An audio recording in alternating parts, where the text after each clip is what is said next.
Bendiciones en esta hermosa mañana que nos regala el Señor. Esto es Senderos, el programa de la Iglesia Episcopal, la Diócesis de Puerto Rico. Esta es su hermana y amiga Yadira Torres Rivas. En este segmento de la Mesa de la Palabra nos acompaña la reverenda diácono Carla Sánchez. Buenos días. Buenos días, Yadira. Gracias, Canónica, por la invitación. Amén. Qué bueno que estés aquí por primera vez. De verdad, es una bendición. Así. Ok, la Mesa de la Palabra de hoy está basada en el Evangelio de Marcos, en su capítulo 5, y lee así. Cuando Jesús regresó en la barca al otro lado del lago, se le reunió mucha gente y él se quedó en la orilla. En eso llegó uno de los jefes de la sinagoga llamado Jairo, que al ver a Jesús se echó a sus pies y le rogó mucho diciéndole, mi hija se está muriendo. Ven a ponerle tus manos sobre ella para que sane y viva. Jesús fue con él y mucha gente lo acompañaba apretujándose a su alrededor. Entre la multitud había una mujer que desde hacía 12 años estaba enferma con derrame de sangre. Había sufrido mucho a manos de muchos médicos y había gastado todo lo que tenía sin que le hubieran servido de nada. Al contrario, iba de mal en peor. Cuando oyó hablar de Jesús, esta mujer se le acercó por detrás entre la gente y le tomó la capa, porque pensaba, tan solo con que llegue a tocar su capa, quedaré sana. Al momento el derrame de sangre se detuvo y sintió en el cuerpo que ya estaba curada de su enfermedad. Jesús, dándose cuenta de que había salido poder de él, se volvió a mirar a la gente y preguntó, ¿quién me ha tocado la ropa? Sus discípulos le dijeron, ¿ves que la gente te oprime por todos lados? Y preguntas, ¿quién me ha tocado? Pero Jesús seguía mirando a su alrededor para ver quién lo había tocado. Entonces la mujer, temblando de miedo y sabiendo lo que había pasado, fue y se arrodilló delante de él y le contó toda la verdad. Jesús le dijo, hija, por tu fe has sido sanada. Vete tranquila y curada ya de tu enfermedad. Todavía estaba hablando Jesús cuando llegaron unos de casa del jefe de la sinagoga a decirle al padre de la niña, tu hija ha muerto. ¿Para qué molestar más al maestro? Pero Jesús, sin hacer caso de ello, le dijo al jefe de la sinagoga, no tengas miedo, cree solamente. Y no dejó que lo acompañaran más que Pedro, Santiago y Juan, el hermano de Santiago. Al llegar a la casa del jefe de la sinagoga y ver el alboroto y la gente que lloraba y gritaba, entró y les dijo, ¿por qué hacen tanto ruido y lloran de esa manera? La niña no está muerta, sino dormida. La gente se rió de Jesús, pero él los hizo salir a todos y tomando al padre, a la madre y a los que acompañaban, entró donde estaba la niña. La tomó de la mano y le dijo, Talita cum, que significa, muchacha, a ti te digo, levántate. Al momento la muchacha que tenía 12 años se levantó y echó a andar, y la gente se quedó muy admirada, porque Jesús ordenó severamente que no se lo contaran a nadie, y luego mandó que dieran de comer a la niña. Vamos a reflexionar un poco sobre este evangelio del día de hoy de Marcos. Claro que sí.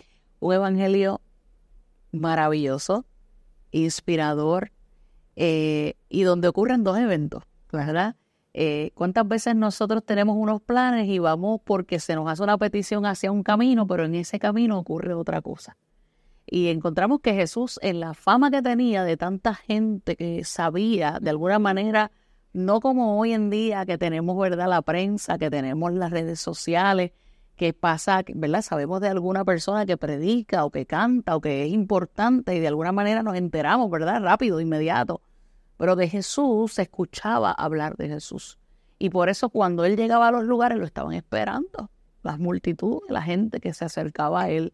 Y en este evangelio nos encontramos que Jesús está tranquilo, en la orilla, en la barca. Y viene un padre con una petición. Y este hombre es Jairo. Jairo, que es un jefe de la sinagoga. Jairo, que en hebreo significa iluminará, resplandecerá, despertará. Ese es el significado de ese nombre. Entonces Jairo viene ante Jesús desesperado. Yo me imagino que cuando uno tiene un hijo, ¿verdad?, que se enferma, todo aquel que ha vivido esto puede saber cuán, ¿verdad?, difícil es no solamente saber que una enfermedad es difícil, sino saber lo que significaba en aquella época estar enfermo. Estar enfermo también significaba como que una mancha, porque es decir que el que está enfermo para aquel tiempo había pecado a alguien, o sus hijos, o a su descendencia, y eso se veía como una maldición, la enfermedad. Se veía como un castigo. Así que tú como padre te encuentras con que tu hija está enferma, con que la sociedad te está marcando porque está enferma, pero sabes que hay alguien. Y Jesús, cuando llega, él viene corriendo hasta él y él se arrodilla, le pide, por favor, ven conmigo para que sanes a mi hija. Cuando él se arrodilla, él lo reconoce. A pesar que él era jefe de la sinagoga, ve a Jesús y ve en Jesús la presencia del Dios Altísimo. Así que lo que me encanta de este evangelio es que vemos un primer evento, pero como que coge una pausa, porque entonces inmediatamente lo que dicen es que entonces él se postra, le pide a Jesús que vaya con él para hacer un milagro, para que sane a su hija, pero en el camino, nuestro obispo dice muchas veces, en el camino ocurren muchas cosas, ¿no? Así que dicen que la multitud empezó a apretar a Jesús. Jesús estaba ahí en el medio de tanta gente. Y hay otra mujer, que es una mujer que dice la palabra, que gastó todo lo que tenía, pero tenía una enfermedad, flujo de sangre, que significaba para ella que era una mujer impura. Y que también para aquella sociedad era una mujer que no se podía tocar. Y que ella tampoco podía tocar a nadie, porque al que tocara se convertiría en alguien impuro. De verdad que es interesante ver que ahora mismo el evangelio se trata sobre la mujer, ¿verdad? Sobre situaciones, una parte sobre una situación, ¿verdad? Que tiene una mujer de enfermedad y sobre una niña. Pero lo más importante, yo creo, y lo más que me toca mi corazón es el hecho de ver a estas personas que con tanta fe, así es, con tanta fe, lo voy a repetir, van donde el maestro, porque ellos están convencidos y saben a ciencia cierta que él es el único que puede levantarlos de su enfermedad. Uno, que es el padre de la niña, que es jefe de sinagoga y que, ¿verdad? En ese sentido, pues tú sabes que había unas discrepancias entre lo que predicaba Jesús y toda esta gente, ¿verdad? Y otra, que en medio de una multitud, porque habían cientos de personas, y como ella también, en un proceso bien profundo de humildad, dice yo sé que yo solamente tengo que tocar ese manto y que con ese manto es suficiente para que mi maestro me sane. Porque literal es eso. Esa mujer tiene una fe, wow. Tremenda. Es que si nosotros mismos dijéramos, Claro. si tan solo tocar el borde de su manto, yo seré sana. En el nombre de Jesús. Es fe, como tú dices. Claro. Y hay un resultado porque Jesús le dice a ella, cuando es sanada, ve tranquila, hija. Le dice hija. La reconoce. La reconoce como hija. Y ahí es que vemos el doble milagro, porque no solamente se rompe con una enfermedad de muchos años que le daba angustia a esta mujer, sino que también lo que para los demás de la sinagoga pudiesen pensar que el que ella hubiese tocado a Jesús hubiese quedado impuro porque una mujer lo había tocado, una mujer impura, según la ley, pero no es así. En vez de que ocurriese algo de impureza, lo que ocurre es que hay una presencia, hay algo especial, porque Jesús dice, ¿quién me ha tocado? Alguien me ha tocado, porque de mí ha salido virtud, porque algo salió de mí. Y entonces es como el poder del Señor, de nuestro Señor Jesucristo, es tan grande que cuando pensamos que todo va en camino a perderse, ¿no? O que la sociedad nos dice, no es esta manera, es de otra, Jesús transforma ese resultado. Por eso a veces hay una frase por ahí que dice, no, dile a tu enfermedad cuán grande es Dios. Claro, amén. Cuán grande es Dios. Tú sabes que por otra parte también pienso que cuántos de nosotros hemos entendido que nuestras propias situaciones de salud u otras, vamos a poner cualquier situación, es extremadamente grande y no sabemos que Jesucristo nos ama tanto y tanto, ¿verdad? Que es capaz de resolver todos los asuntos. Todo lo que a veces en nuestro corazón entendemos que no va a ser solucionado. El texto dice, por 12 años ella estuvo enferma, muy largo tiempo. Y es que es en el tiempo de Dios, no es en el tiempo nuestro, y el tiempo de Dios es perfecto y tenía que ser en ese momento, en ese justo momento de la historia. Porque yo pienso también que era importante que el mundo lo viera. Correcto. Y yo creo que ella nos da un ejemplo a nosotros de pensar que a veces tenemos situaciones que no están en nuestras manos. Uh-huh. Y hay una frase por ahí que la gente dice que lo posible hazlo tú y lo imposible lo hace Dios.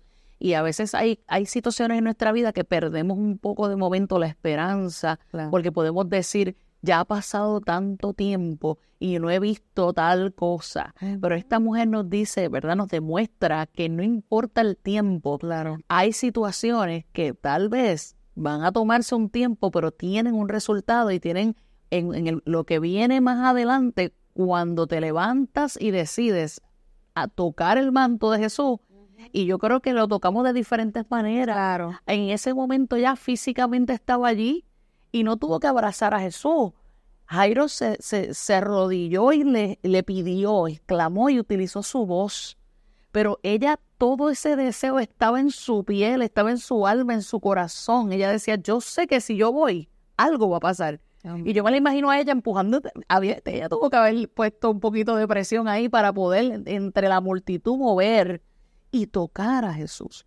Entonces, ahí vemos dos maneras, dos formas. Y no solo eso, vemos que hay una pausa, porque entonces Jesús se tarda un poquito de llegar hacia la hija de Jairo, porque ocurre este otro evento. Porque él dice, ¿quién me tocó? Yo quiero saber quién me ha tocado. Y él quiso hablar con esa mujer. Y habló con ella.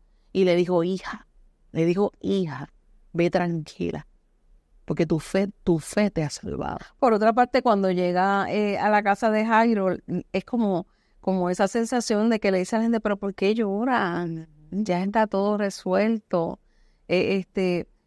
Tal vez, ¿verdad? En otras palabras, pues no sean faltos de fe, porque la niña no está muerta, ella está dormida. Es así.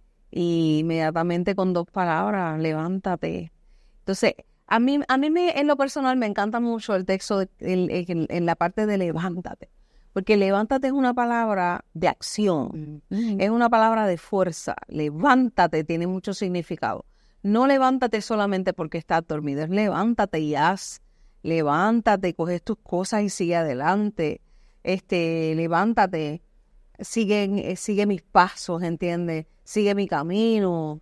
Vamos a evangelizar, levántate. Eso. Porque es que yo siento que esta palabra en el tiempo de hoy es importante para la iglesia, para la gente de nuestras comunidades de fe, porque es importante que entendamos que tenemos que levantarnos, entiende, que tenemos que hacer acción la palabra de Jesucristo.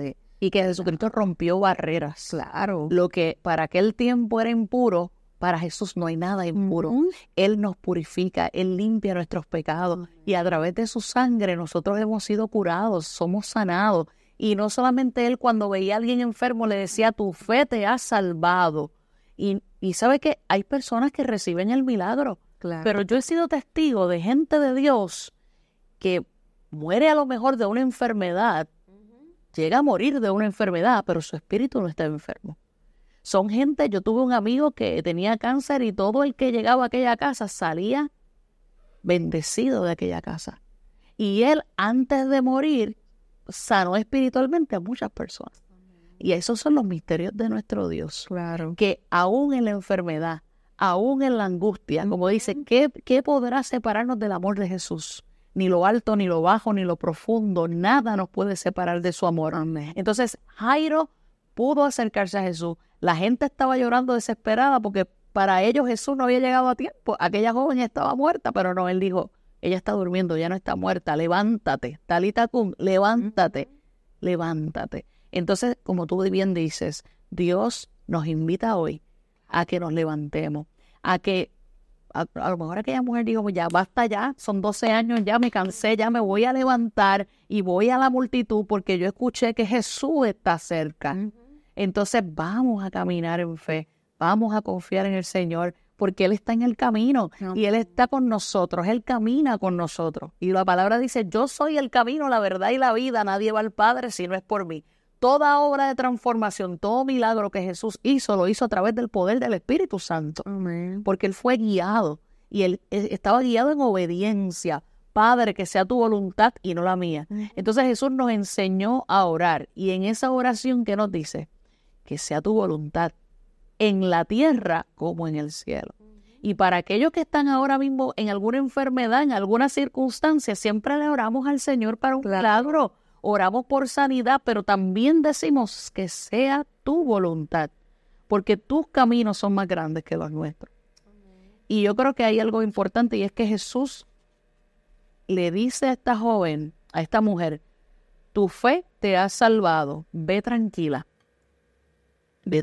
no tengas miedo, porque ella estaba temerosa. Claro. Ella dice que estaba temblando. Cuando Jesús empezó a decir quién me tocó, ella estaba temblando. Pero Jesús le dijo, ve tranquila. Él nos dice hoy, tranquila, ten paz, ve en paz, porque el Señor llega a nuestro camino y si estamos dispuestos a levantarnos, estamos en sus manos y todo va a estar bien. Amén. De verdad que, diácono, estoy feliz de que estés aquí. Bendiciones en este hermoso ministerio, porque Dios te está llamando, ¿verdad? La diácono fue ordenada hace un poquito tiempo, en el mes de abril. Y bien reciente, y está aquí con nosotros. Está en la comunidad de San Matías como diácono asistente. Amén, una bendición para todos nuestros hermanos allá en Lares. Un abrazo a todos esos hermanos. Eso es así, al padre Edwin, al padre Piscar, que estamos allí compartiendo, ¿verdad?, el ministerio, y a toda la feligresía que siempre están allí con mucho amor para recibir a todo el que llega en la avenida Los Patriotas en Lares. Allí estamos, en la carretera 111. Gracias a ustedes por compartir con nosotros.